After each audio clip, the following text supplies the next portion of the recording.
बिस्मिल्लाहिर्रहमानिर्रहीम, अस्सलाम वालेकुम। मेरा नाम सैयद फैसल शकील है। पाकिस्तान ने मिसाइल क्या चला दिए, हिंदुस्तान के अंदर तो भौचाल आ गया। बत्तियां गुल कर दी गई पूरे के पूरे कंटोनमेंट्स की, और बड़ी बड़ी एक्सरसाइजेस के जंग जब होती है, सायरन बजेंगे, लाइटें बंद की जाएंगी, लोगों को एक जगह से उठा के दूसरी जगह उठा के लेके जाया जाएगा। और 7 मई को एक बहुत बड़ी एक्सरसाइज की जा रही है इस हवाले से। तो पहले तो एक पायलट प्रोग्राम या प्रोजेक्ट के हवाले से आपको बता दूं कि जो इंडियन पंजाब के अंदर फिरोजपुर कंटोनमेंट है, उसकी बाकायदा तौर पर तमाम लाइट्स जो हैं वो बंद कर दी गई, और बड़ी एक एक्सरसाइज की गई कि अगर पाकिस्तान के अंदर से मिसाइल हमले किए जाते हैं, फिजाई हमले किए जाते हैं, तो फिर क्या क्या करना होगा, जो डिफेंस की इंस्टॉलेशंस हैं उसको किस तरह छुपाना होगा, हमने किस तरह एक्ट करना है, ये सारा काम मोदी सरकार ने शुरू कर दिया है। अब ये बिल्कुल मुख्तलिफ है। अगर आप पहला हमला देखते हैं पाकिस्तान के ऊपर, जिसमें अभिनंदन को जो है यहां से चाय चोय पिला के जो है रुखसत किया गया था, जहाज उनके गिरा के, ये उससे बिल्कुल मुख्तलिफ है।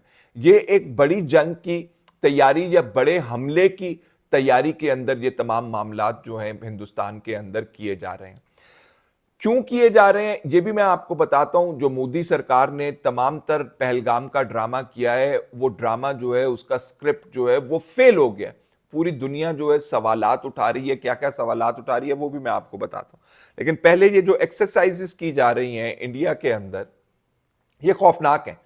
लोगों को जो है वो जहनी तजब्जुब का शिकार किया जा रहा है, लोगों को जो है भारत के अंदर खौफ का शिकार किया जा रहा है, लोगों को भारत के अंदर जहनी तौर पे ऊपर जंग के लिए तैयार किया जा रहा है कि ये जंग आई है। और इसके अंदर जो ट्रेनिंग्स हैं वो शहरियों को के साथ साथ स्टूडेंट्स को दी जाएंगी कि अगर कोई जख्मी हो जाता है, अगर कोई हमला हो जाता है, अगर आपने इवैक्यूएशन करनी है तो आप वो किस तरह करेंगे, अगर एयर रेड्स होती हैं तो सायरन जब बजेंगे तो लोगों ने क्या करना है, क्या नहीं करना, जो डिफेंस की इंस्टॉलेशन हैं उसको कैसे कैमोफ्लाज करना है, तिब्बी इमदादें कैसे देनी है, ये सारी एक्सरसाइज जो है 7 रियासतों के अंदर जो है वो की जाएगी। और इसमें 7 मई को ये तमाम तर अमल जो है किया जाएगा।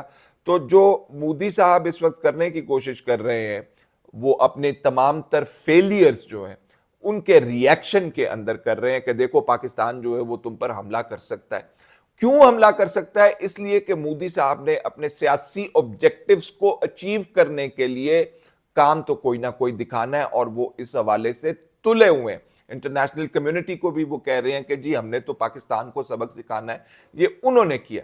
और ये जो पहलगाम का ड्रामा है, मैं आपको इसमें हैरान कुन थोड़ी सी चीजें बता दूं कि जो अभी तक शवाहिद जो मोदी सरकार ने लोगों को जो प्रेजेंट करने के हवाले से इकट्ठे किए हैं, उनमें नामालूम फोन कॉल्स हैं, उनके अंदर नामालूम जरियों से मैसेजेस हैं, जिसको बुनियाद बनाकर पाकिस्तान के ऊपर इल्जाम लगाया गया, जिसको बुनियाद बनाकर कश्मीर के ऊपर जो है जुल्म ढाए गए। और इसका रिएक्शन जो है वो भी बताता हूं, वो भी बिल्कुल ऑपोजिट हुआ है। तो पहले तो दुनिया ये बाई नहीं कर रही है कि एक ऐसा वाकया जो तुम कहते हो कि पाकिस्तान ने किया है, उसके शवाहिद का है, शवाहिद तो दे दो। तो जो आपने कहा कि फोन कॉल्स आई, वो फोन कॉल्स कहां से आई, किसने की, कुछ पता नहीं है। ये इंटेलिजेंस एजेंसीज ने जिस शवाहिद पेश किए, और भाई इंटेलिजेंस एजेंसीज ऊपर से तो नहीं उतरी है ना, इंटेलिजेंस एजेंसीज को भी तो शवाहिद देने हैं ना। इस तरह तो ये भी कल पाकिस्तान कह सकता है कि जी ये पाकिस्तान के अंदर जो हमले हैं, जिनको बावजूद जिनका पता है कि ये हिंदुस्तान से करवा रहे हैं, तो फिर खड़े होकर जो है न्यूक्लियर मिसाइल जो है इंडिया के ऊपर दागने शुरू कर दें। ऐसा तो नहीं होता। तो पूरी दुनिया इस वक्त मोदी के पहलगाम ड्रामे के ऊपर सवालात उठा रही है।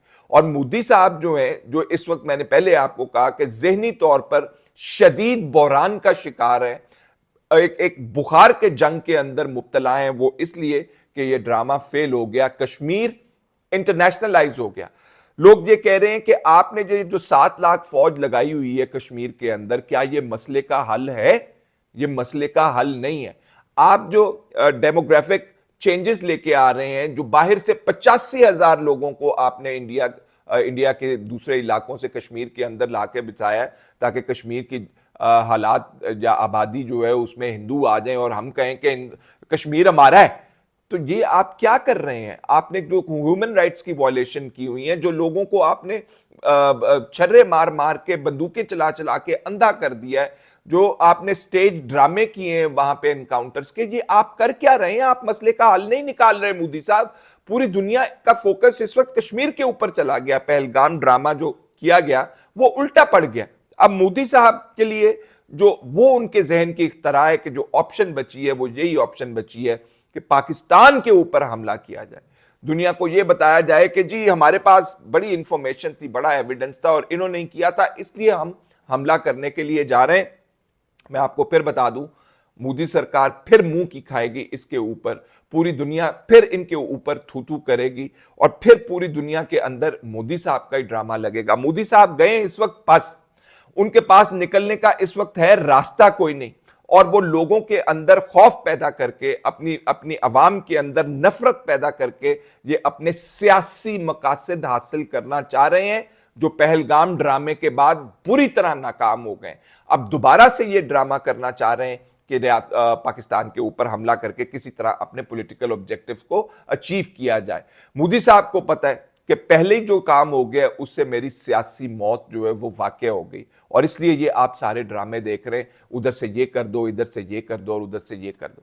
एक बात मैं आपको बता दूं कि अगर ये न्यूयॉर्क टाइम्स के अंदर भी खबर छप गई है जिसमें जनरल आसिम साहब के रिजॉल्व के हवाले से या उनके जो उन्होंने जंग के जवाब के हवाले से बात की है, उन्होंने कहा कि वो तगड़ी बात की है उन्होंने, और जो जवाब देने की बात की है उसकी वजह से ये इंडिया के अंदर तमाम तर एक्सरसाइजेज जो हैं अब होना शुरू हो गई।